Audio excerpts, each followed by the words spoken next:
Facts No Lie.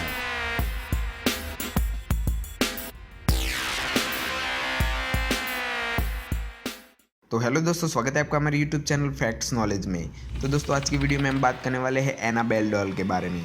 तो दोस्तों आपको वो सच्ची कहानी नहीं पता जो हम आपको आज बताने जा रहे हैं। ये एक भूतिया गुड़िया की असली कहानी है।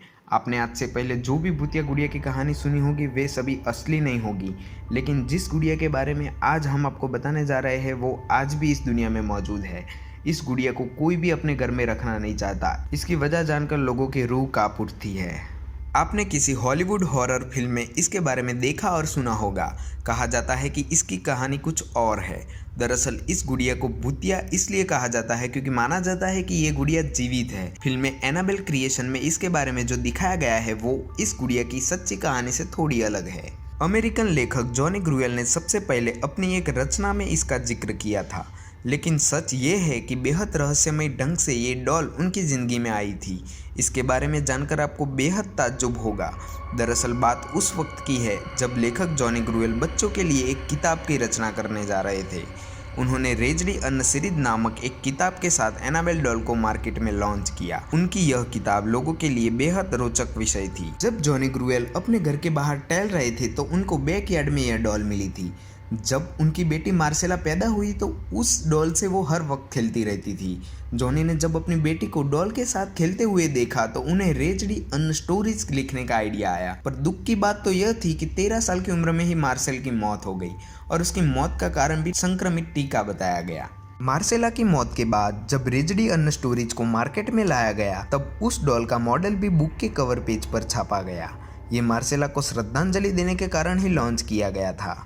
पर हैरानी की बात तो यह थी कि मार्सेला की मौत के बाद असली एनाबेल डॉल जिससे मार्सेला खेला करती थी वो अचानक घर से ही गायब हो गई। जिस रहस्यमय ढंग से वो घर में आई थी वैसे ही वो लापता हो गई। किसी को नहीं पता था कि वह गुड़िया कहाँ गई। मार्सेला ने भी उसके बारे में पता लगाने की काफ़ी कोशिश की, लेकिन उसका पता नहीं चला। और फिर एक दिन वो असली डॉल एक एंटीक शॉप में मिला। ये बात है 1970 की। एक नर्सिंग स्टूडेंट जिसका नाम था डोना, उसकी माँ ने डोना को ये डॉल गिफ्ट की थी, लेकिन डोना ने डॉल को पाने के बाद से ही उसमें कुछ अजीब सी चीजें नोटिस की। डोना ने देखा कि डॉल अपने आप ही पोजीशन चेंज कर रही है। कभी कभी डोना डॉल को एक रूम में रख के कहीं बाहर जाती थी तो वापस लौटने पर वह डॉल उसे वहां नहीं मिलती थी, बल्कि उसे वो गुड़िया घर के किसी दूसरे कोने में मिलती थी। एक दिन डोना ने कमरे में लौटने के बाद देखा कि डॉल के हाथ और पीठ पर खून के धब्बे लगे हुए हैं। डोना को समझ आ गया था कि उसके साथ कुछ बुरा हो रहा है।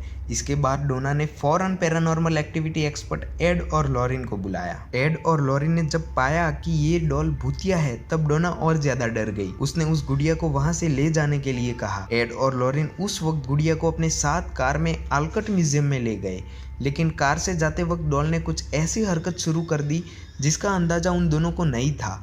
दरअसल गुड़िया ने अपनी पूरी ताकत से उन्हें रोकने की कोशिश की। बार बार डॉल कार का स्टीयरिंग घुमाने की कोशिश कर रही थी, मानो कि वो उन्हें कहीं और ले जाना चाहती थी। बड़ी मुश्किल से एड और लॉरिन अपनी मंजिल तक पहुंचते हैं। एड और लॉरिन उस शापित भूतिया डॉल को अपने म्यूजियम में मंत्र से एक कांच के बक्से में बंद करके रख देते हैं। माना जाता है कि आज भी उसकी भूतिया ताकत एक्टिव है, इसी कारण से उनके पास किसी को जाने नहीं दिया जाता। तो दोस्तों ये थी एनाबेल डॉल की रियल स्टोरी। आप ऐसी दूसरी स्टोरी जानना चाहते हैं तो प्लीज हमें कॉमेंट करके जरूर बताइएगा। तो दोस्तों आज के लिए बस इतना ही। अगर आपको हमारी वीडियो में से कुछ नया जानने को मिलता है तो प्लीज वीडियो को लाइक, शेयर एंड सब्सक्राइब कर देना।